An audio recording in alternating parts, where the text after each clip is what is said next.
She quietly changed into a blue hoodie, black jeans and white sneakers. She slowly opened the front door. Without making a sound, she disappeared into the night. She did not know that one small decision would change her life forever. At the party, the music echoed through the brightly decorated hall. Colorful lights flashed across the room as teenagers laughed and danced. Everything was still new to Precious.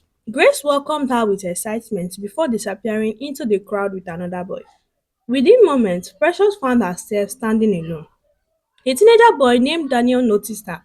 He smiled politely and offered her something to drink. Wanting to fit in, Precious accepted. One drink became two, two became three, three became four. Soon, the room began to spin. Her eye became heavy. Her step became unsteady. The voice around her started fading until she could barely understand what anyone was saying. Daniel carried her away while she was struggling to stay awake.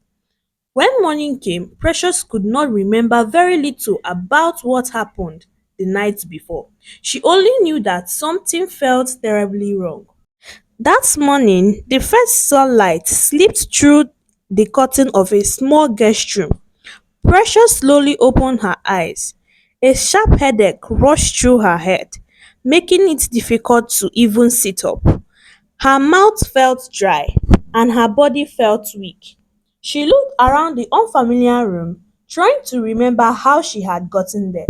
But everything from the previous night was a blur. The only memory she could gather were the flashing party lights, loud music, and drinks she had accepted. Before she could think any further, Grace hurried into the room and said, "We have to leave now." Without asking too many questions, Precious stood up slowly. Every step made her dizzy. The two girls quickly left the building before anyone else noticed them. As they walked home, Precious remained silent. Something deep inside her told her that the previous night had changed her life, even though she could not remember exactly how. The streets were still quiet when Precious reached home. She gently removed her shoe and stepped inside, hoping no one had noticed that she had been away throughout the night. Just as she placed her shoe near the door, footsteps echoed from the staircase. Miss Ellen was already awake. She looked surprised to see her daughter standing in the living room so early in the morning.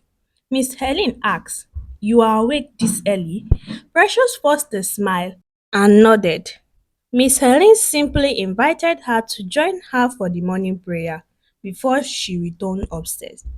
Throughout the prayer, Precious could barely concentrate.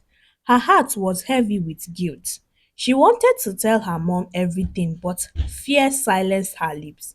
The rest of the week passed, yet she could not shake off the strong feelings inside her. She felt that she had betrayed her mother.